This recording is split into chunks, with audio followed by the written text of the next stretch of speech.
Итак, на примере реальной игры давайте посмотрим на ленивый билд-ордер, который подойдет для игры против игроков вплоть до 1500. Значит, сразу же выберу сторону, за которой мы с вами будем смотреть этот билд-ордер, чтобы было видно приход-расход. Значит, командира посмотрим. Заказан сначала самолетная фабрика для того, чтобы сэкономить металл и в дальнейшем использовать для совершенствования экстракторов металла. Далее строим первый уровень генератора 1 электричества, чтобы сэкономить электричество, и потом 4 масс-экстрактора. Дальше первый у нас инженер выходит с фабрики и сразу же направляется на гидрокарбон для того, чтобы поставить генератор энергии гидрокарбон. Это дешевый и довольно-таки эффективный генератор энергии. Соответственно, командир после того, как поставит четвертый экстрактор металла, двигается на помощь вот этому первому инженеру и помогает делать гидрокарбон. Второй инженер у нас сразу же направляется именно вот в это место и через атаку вот здесь вот начинает собирать лес, дерево для того, чтобы пополнить недостающие, вот как видите, недостающие электричество. Соответственно, второй инженер двигается для сбора того же самого леса, но уже в эту точку. Здесь или здесь где-нибудь собирать лес. Это гиблое дело. Соответственно, сразу показываю, что у нас вышло 4 инженера. И в фабрике самолетной делается перехватчик плюс разведчик, и потом уже только инженеры. Для чего так делается? Значит, для того, чтобы послать сразу же сюда к противнику на базу перехватчика и разведчика, перехватить вот быстрый дроп. И, соответственно, тем самым нарушить планы быстрого развития нашего противника. Значит, четвертый инженер сразу двигается вот к этому металлоэкстрактор, делает у нас на этой точке.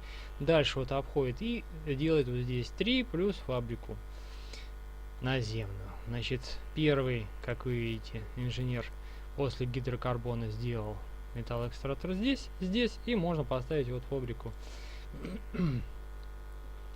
наземную для производства роботов, ну, в крайнем случае, если нужно будет, а так для производства инженеров, и вот можно собирать здесь лес. Соответственно, как только мы поставили гидрокарбон, сразу же начинаем совершенствовать металлоэкстрактор, потому что, как видите, энергии хватает для этого, ну и нам нужно оторваться от противника. Вот наш перехватчик прилетел, но неудачно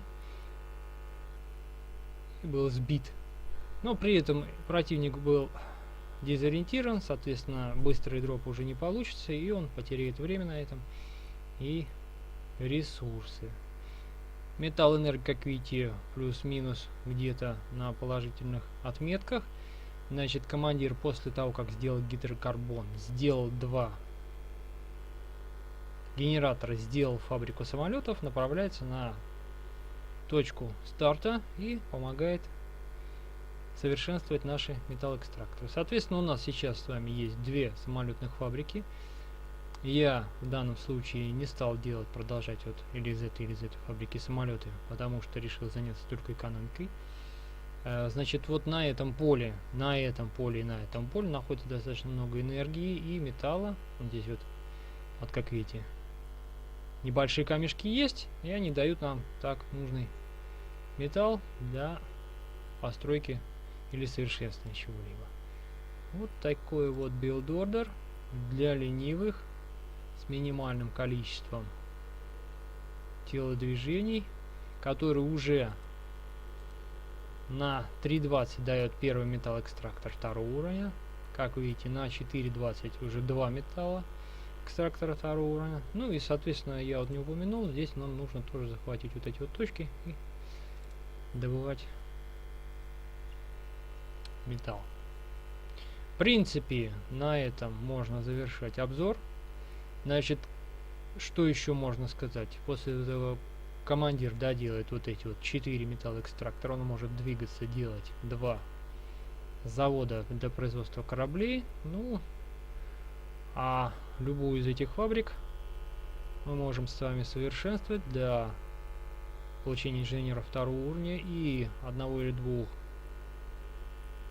генераторов 2-го уровня электричества, чтобы в дальнейшем продолжить экономическое развитие. Значит, помимо всего прочего, что мы здесь вот собираем электричество, нам сейчас хватает. Как видите, здесь продолжаю строить первый уровень генератора. Ну, приблизительно должно получиться так, что у нас с вами всего где-то вот 4, 4, 4 это 12, 13 генераторов первого уровня.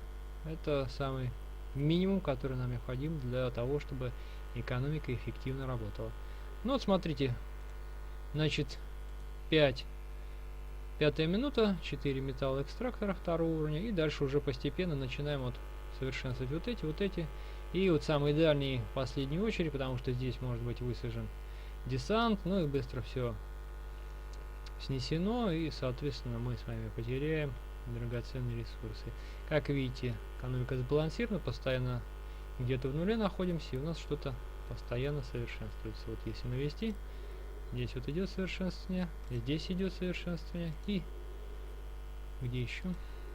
И вот здесь вот идет совершенствование рудников, металлоэкстракторов. На этом, я думаю, все достаточно.